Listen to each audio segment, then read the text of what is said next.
One Kawan TV1. Assalamualaikum warahmatullahi wabarakatuh. Hari ini kami ada di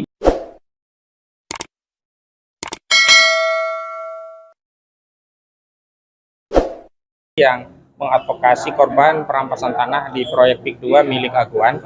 Dan untuk mempertegas bahwa tidak ada isu rasialisme dalam perjuangan ini, justru kami di sini hadir bersama korban yang diantaranya juga ada warga keturunan. Dan di sini sudah ada Pak Charlie ya namanya. Nama lengkapnya siapa Pak Charlie? Saya Charlie Chandra. Ya, Pak Charlie Chandra, tolong diceritakan. Tadi sudah diceritakan, tapi ceritakan ulang motif kenapa sih mau jauh-jauh ikut ke sini. Apa hanya motif pribadi atau ada motif perjuangan terkait tanah-tanah rakyat yang hari ini dirampas begitu?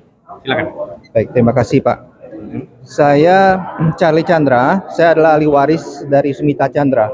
Papa saya dulu juga hampir dipenjarakan. Dia sudah sebagai tersangka. Dan saya hanya mewarisi perjuangan dari papa saya. Saya ingat papa saya tidur di sofa di depan kamar jam 3 pagi itu nggak bisa tidur dia, kasihan, udah umur 75. Akhirnya saya minta papa saya, udah kamu ke Singapura, saya yang urus. Akhirnya papa saya meninggal di luar negeri. Karena dia di luar negeri itu baru ketahuan ada kanker. Dan saya baru sadar ternyata itu adalah jalan Tuhan supaya dia bisa keluar negeri dan berobat di luar negeri. Saya pernah berdoa kepada Tuhan, Tuhan gunakan saya sebagai alat untuk menghentikan kezoliman ini semua. Dan itulah kenapa saya di sini. Saya di sini bukan karena perjuangan untuk hak saya sendiri. Saya sudah ditandatangan oleh pengacara saya kalau saya tidak akan ganti rugi, tidak akan dikasih apapun, tanah sudah saya lepaskan karena saya di penjara. Kalau nggak, saya nggak keluar dari penjara. BPN sudah membatalkan sertifikat kami yang sudah 35 tahun. Bayangkan, investor mana mau invest di Indonesia? Kalau SHM bisa dibatalkan begitu saja tanpa proses pengadilan. Nah, saya berjuang untuk masa depan kami karena saya mau anak-anak saya tinggal di Indonesia. Saya tidak mau mereka harus mengalami ini semua. Maka kita yang sekarang harus berjuang. Biarpun Anda bukan sebagai korban, apakah Anda mau nanti beli tanah 50 tahun lagi tiba-tiba hilang? Nggak mau kan? Nah, makanya saya di sini berjuang untuk yang lain. Bukan untuk permasalahan saya sendiri, karena saya sudah diancam-ancam. Ketika saya menemani Pak Saididu di Polres, saya sudah diancam. Charlie, lu ntar dilaporin lagi. Tapi saya akan tetap membela kebenaran. Saya ada di sisi kebenaran. Terima kasih. Charlie, pertanyaannya. Ya. Karena kan Bang Charlie ini kan posisinya sudah bebas. Lalu dalam kondisi mafia tanah ini kan Aguan dan Antoni Salim ini kan seperti orang yang bisa merubah undang-undang terhadap ini dan dia.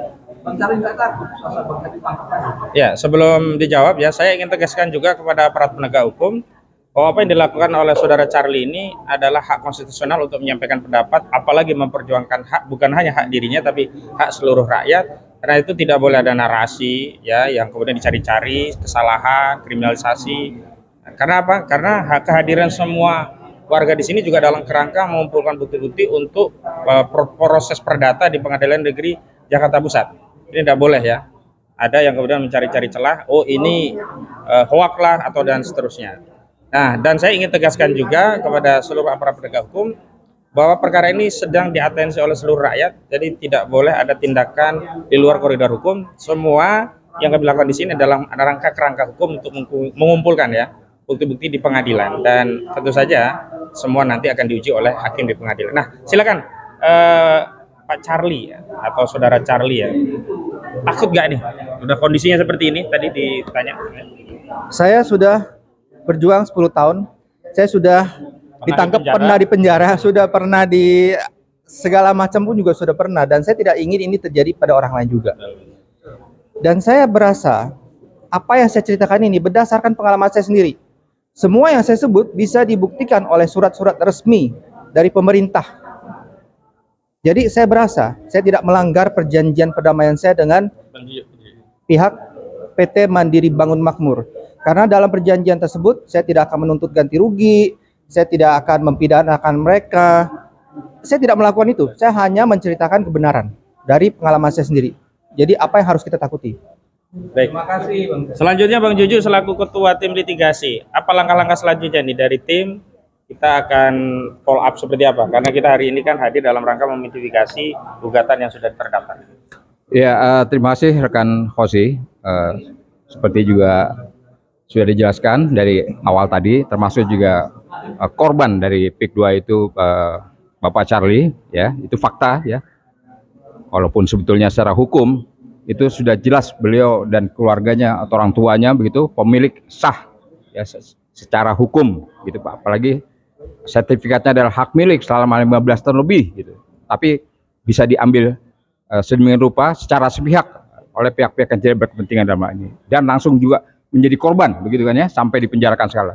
Nah, hal-hal seperti ini tidak boleh terjadi lagi dan tidak harus terjadi di negara yang katanya red state, negara hukum berdasarkan konstitusi Undang-Undang Dasar 45 ya. Itu jangan cuma di atas kertas saja.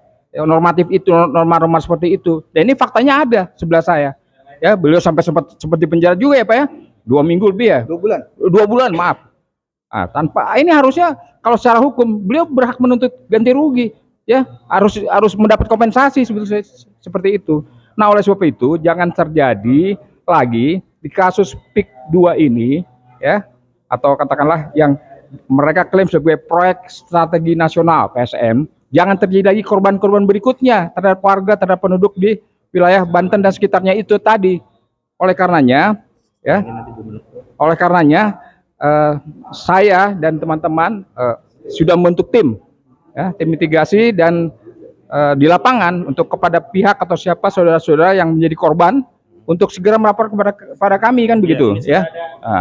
Nah, seperti ada di flyer ini dicantumkan sini alamat dan nomor telepon semua ada. Silakan saja melapor sehingga kami bisa menindaklanjuti dan minggu depan sudah ada sidang perdana untuk penggugat para tokoh-tokoh nasional. Dan kami siapkan buat berikutnya ada kita akan gugat dari penggugat langsung para petani dan korban, nelayan juga begitu. Kami sedang siapkan mengumpulkan data-data, dokumen-dokumen seperti berikutnya.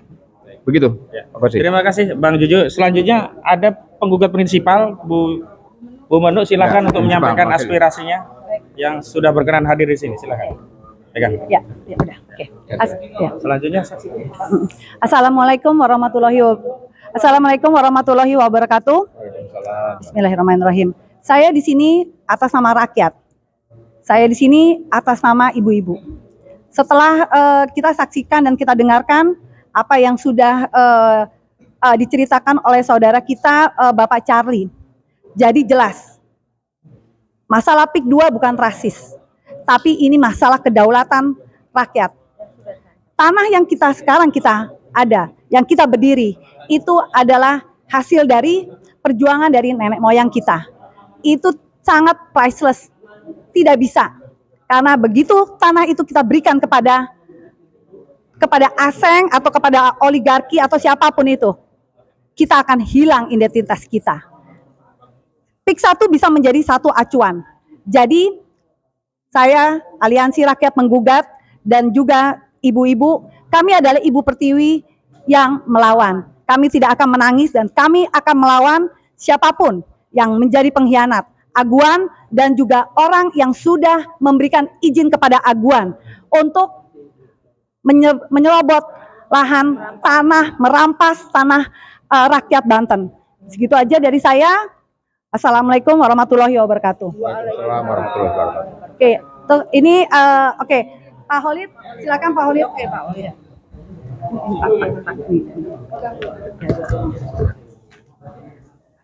Assalamualaikum warahmatullahi wabarakatuh.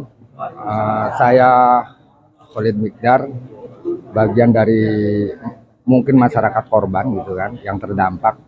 Yang jelas kami akan memperkuat gugatan yang dilakukan oleh tim advokasi, gitu kan. Apa-apa aja nanti data-data di lapangan yang kami akan persiapkan, artinya termasuk bagaimana persoalan tentang sungai-sungai yang itu adalah fasilitas publik yang diuruk, gitu kan. Terus kemudian orang-orang yang mempunyai lahan kemudian tanpa ada transaksi diuruk terlebih dahulu, kemudian tiba-tiba didatengin dibawain duit 40 juta dan itu tidak ada proses transaksi, dan itu juga akan saya siapkan, gitu kan. Dan bagaimana kerusakan-kerusakan lingkungan yang ada di sana, baik dilihat secara hulu dan hilirnya, bagaimana mereka ngeruk tanah buat urugan PIK itu, dan kemudian proses pengangkutannya juga sangat memakan banyak korban.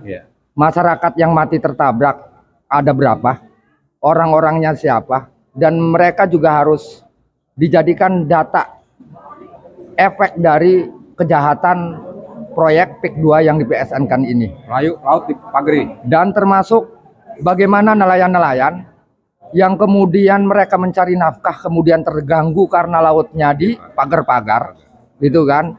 Entah ini maksudnya apa.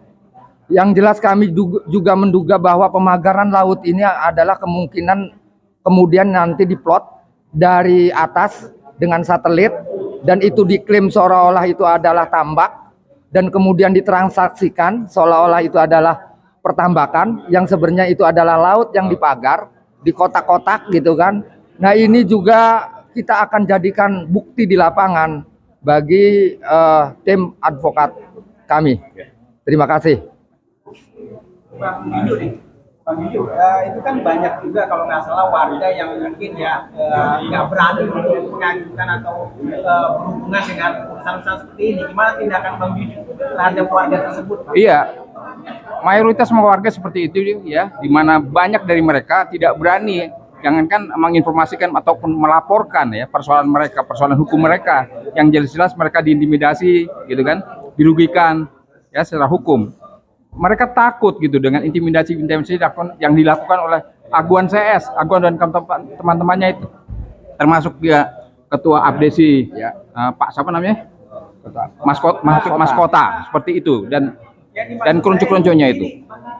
Yang dimaksud saya, jikalau kan udah ada posko nih Bang, nah orang udah mau datang nih ke sini, tiba-tiba dikap di tengah jalan, itu kira-kira gimana menurut Bang Yuyu? Iya, artinya upaya-upaya pencegahan, penghalangan seperti itu tergantung keberanian mereka itu, dan mereka nggak perlu takut sebenarnya, karena kita sudah bentuk perwakilan Pak Holik ini di daerah-daerah kan, begitu. Ada perwakilan teman-teman di daerah, jadi nggak perlu takut, serahkan saja atau berikan atau informasikan kepada Pak Holik dan teman-temannya, begitu. Posko-posko tadi. Oke, kan sekarang sudah ada brosur yang ke penyerahan ini Bang. Nah, kira-kira Abang akan tindakan untuk menyebarkan atau bagaimana caranya Bang?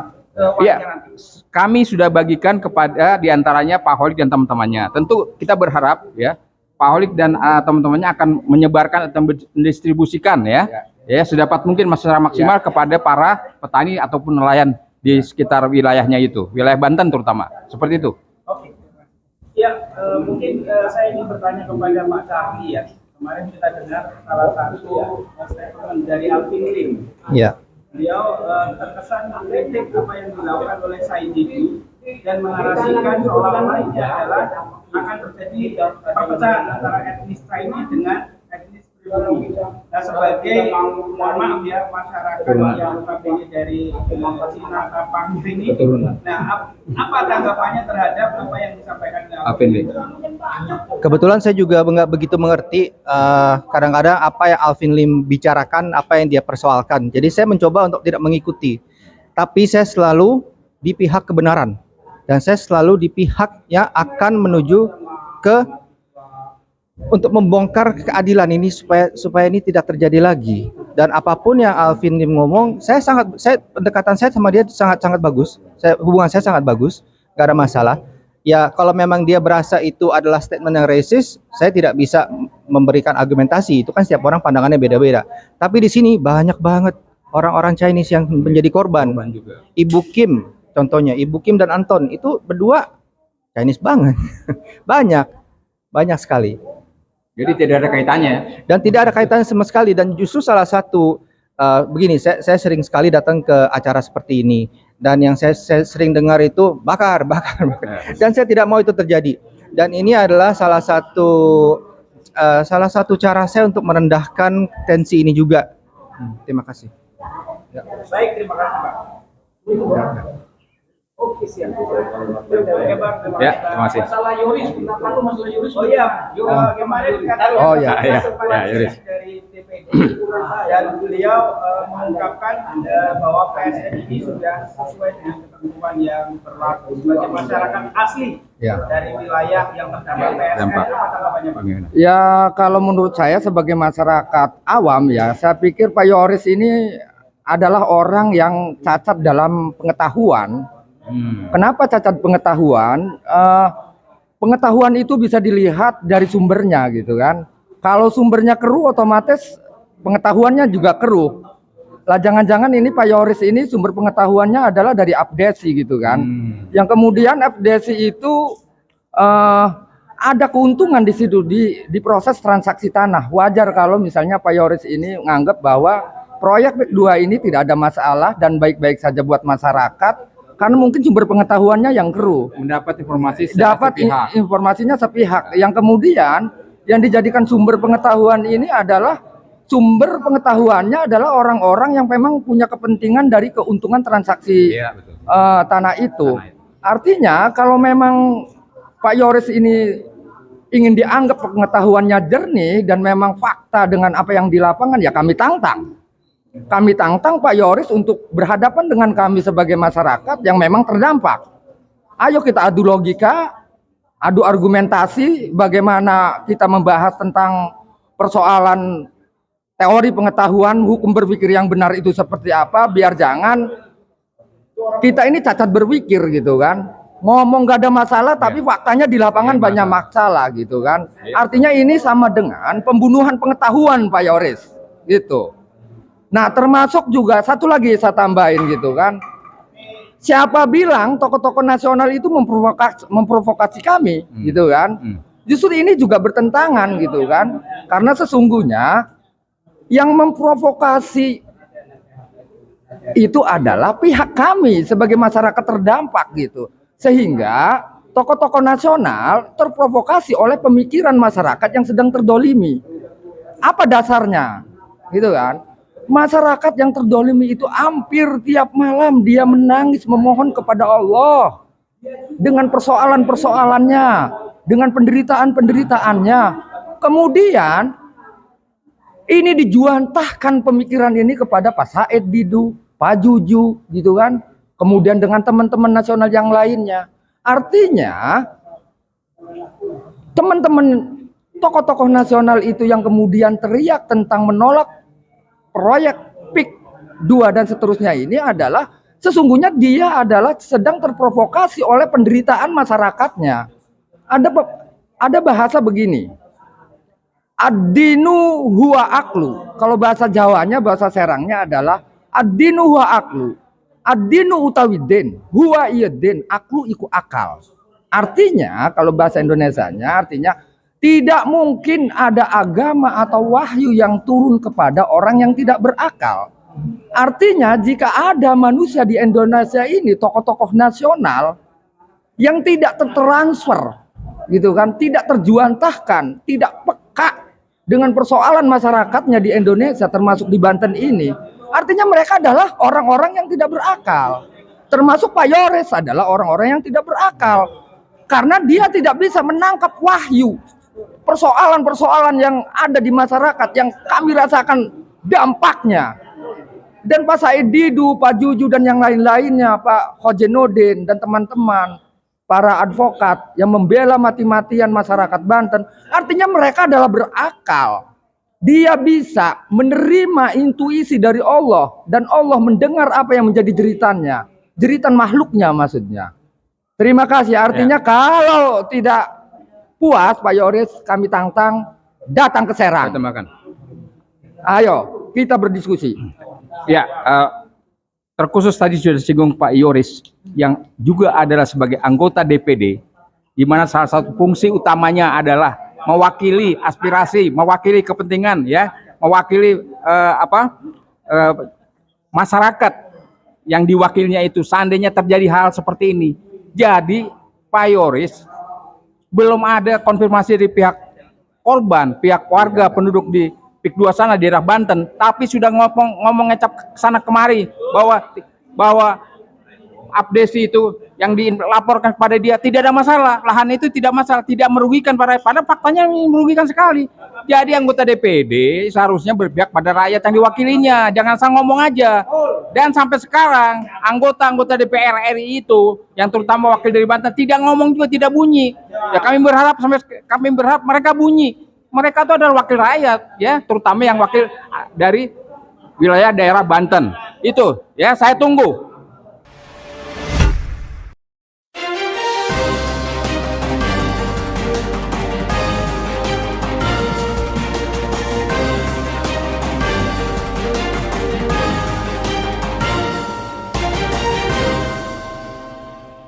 One Kawan TV 1.